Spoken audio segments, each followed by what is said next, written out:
Olá, turma! Vou apresentar brevemente os principais conceitos do capítulo 26 do livro do Halliday, cujo título é Corrente e Resistência Elétrica. Em que pese nesse capítulo ele trate basicamente de correntes elétricas em condutores vinculados a circuitos elétricos, nós temos que ter ciência de que outros exemplos de manifestação de correntes elétricas ocorrem na natureza. Apresento nesse slide um dos exemplos típicos de movimento de cargas elétricas na natureza, que se dá na atmosfera. Entre a camada da ionosfera e o solo terrestre, existe praticamente uma diferença de potencial de 220 mil volts. Essa diferença de potencial produz permanentemente circulação de correntes elétricas na atmosfera. Outro exemplo típico de movimento de cargas elétricas na natureza se dá basicamente na interação entre as nuvens carregadas e o solo. Essa relação nuvem e solo, a partir de uma diferença de potencial estabelecida, também produz, a partir dos raios, um grande movimento de cargas elétricas. Nesse slide, mais alguns exemplos de movimento de cargas elétricas que não necessariamente por dentro de circuitos elétricos. Nós temos, por exemplo, uma forma lúdica de uma lâmpada de plasma que tem movimento de íons no seu interior. Esse plasma é um gás ionizado. Nós também temos situações na natureza, particularmente nos seres vivos, e aqui é um exemplo do poraquê, que são peixes que provocam descargas elétricas. Assim também, como devemos lembrar que o nosso sistema nervoso, basicamente, todos os estímulos que ele recebe são transmitidos a partir de pulsos elétricos. Bom, mas basicamente todo o nosso estudo nesse capítulo estará vinculado a um circuito elétrico. O circuito elétrico é basicamente composto por uma fonte, uma resistência, e a partir daí você tem, à medida que você fecha o circuito, a circulação de cargas no interior dos condutores. Esses portadores de cargas, que são os elétrons em condução, portanto os elétrons livres, vão constituir a corrente elétrica. Vamos considerar nesse capítulo somente a corrente elétrica em regime estacionário, portanto, corrente contínua. A definição de corrente elétrica nesse capítulo passa por uma definição de uma área de secção reta do condutor e a partir dessa área se analisa o movimento de cargas elétricas no tempo através dessa área. Portanto, essa razão do fluxo de cargas através da área no tempo é que nos dá o conceito de corrente elétrica.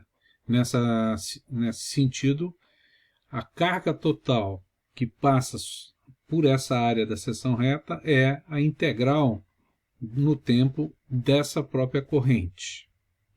Outro conceito importante nesse capítulo que será visto é densidade de corrente elétrica.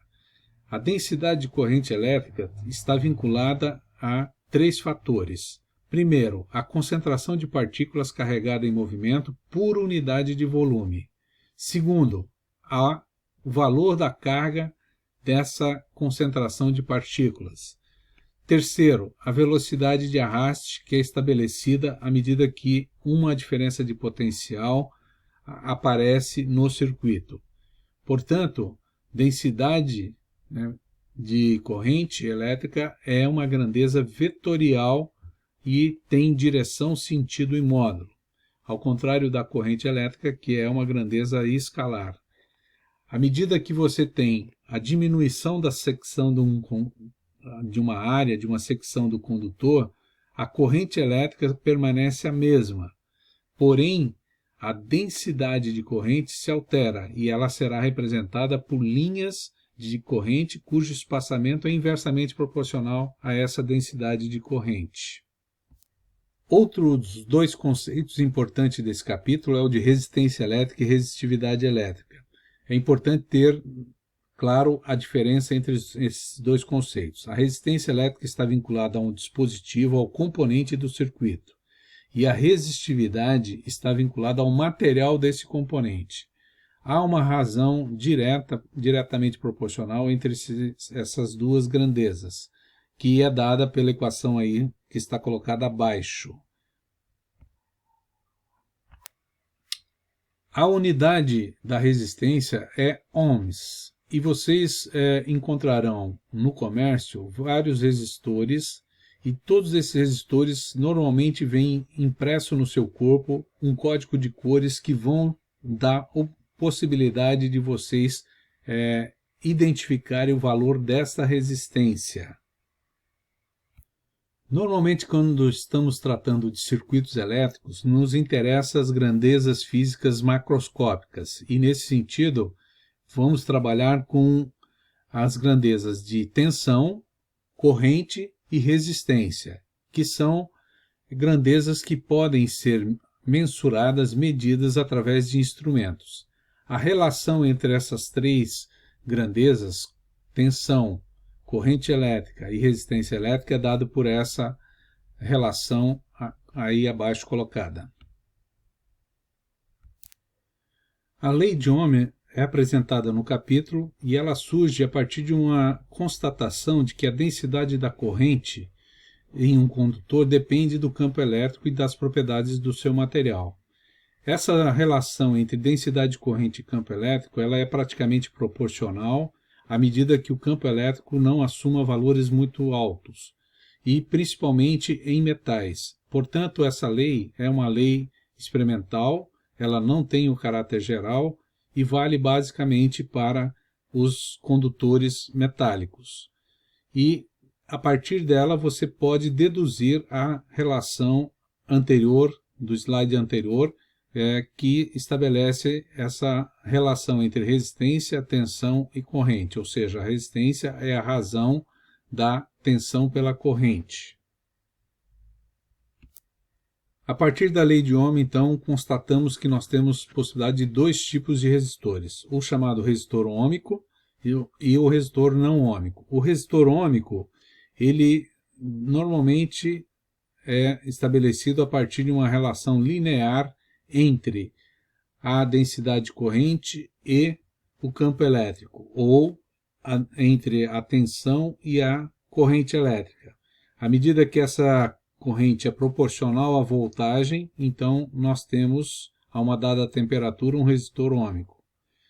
À medida que não há essa proporcionalidade entre a densidade de corrente e o campo elétrico, ou entre a voltagem e a corrente, nós temos então um resistor não ôhmico, como é apresentado aí nos gráficos abaixo. A resistividade de um material, apesar de ser uma propriedade do material, ela não é constante, ela é função da temperatura. E aí nós temos a equação que vincula a resistividade como função da temperatura. E é importante nesse caso aí identificar o coeficiente de temperatura da resistividade, porque conforme esse coeficiente nós teremos uma resistividade diferenciada. Então vocês têm aí uma tabela que trata sobre o coeficiente de temperatura da resistividade de cada material. E ao lado, à esquerda, nós temos um gráfico que mostra como que se altera a resistividade no metal e em um semicondutor. Nessa tabela nós temos aí a resistividade de cada material. Nós temos uma lista de metais cuja ordem de grandeza da resistividade é 10 a menos 8, na grande maioria. Algumas ligas também, metais. E também temos nessa tabela semicondutores e isolante. Percebam que a ordem de grandeza da resistividade muda consideravelmente entre os isolantes e os metais. Ou seja, os isolantes têm uma resistividade na ordem de grandeza de 10 a 12, 10 a 13, 10 a 15. A dependência da resistência e da resistividade em relação à temperatura traz alguns fenômenos interessantes. Um desses fenômenos que será abordado no capítulo é sobre supercondutividade. Supercondutividade é considerada uma mudança de fase do material, em que pese que esse material não necessariamente deixe de ser sólido, líquido ou gasoso. a supercondutividade pode acontecer num material sólido, mas à medida que a gente vai abaixando a temperatura até uma temperatura crítica, ele passa a ter um comportamento de supercondutor. Então esse é um elemento interessante que devemos estar atento. Um circuito elétrico pode ser analisado a partir da energia potencial dos portadores de carga, ou seja, dos elétrons em condução. Isso resulta num novo conceito chamado potência elétrica. A potência elétrica está diretamente relacionada com a tensão estabelecida entre dois pontos no circuito e a corrente que circula por esse circuito. Podemos ver aí no circuito à direita que, se você fazer o circuito, né, pelo sentido anti-horário, nós vamos vendo que os portadores de carga, ou seja, os elétrons em condução, vão perdendo a sua energia potencial ao longo dessa trajetória. Portanto, o potencial em cada ponto será menor à medida que você faz o circuito anti-horário até o ponto da placa negativa da fonte de alimentação. A potência elétrica também pode ser apresentada não só como uma relação entre a tensão e corrente, mas também entre a corrente e a resistência, ou seja, a potência é o produto do quadrado da corrente pela resistência ou a razão entre o quadrado da tensão pela resistência. A unidade de potência elétrica, portanto, é energia por carga, ou seja, joules por segundo. Essa unidade recebe um nome especial chamado watts. Não confundir watts com volts, ou seja, volts é a unidade da tensão elétrica e representa uma energia fornecida por carga. Já watts representa o consumo dessa energia ao longo do tempo.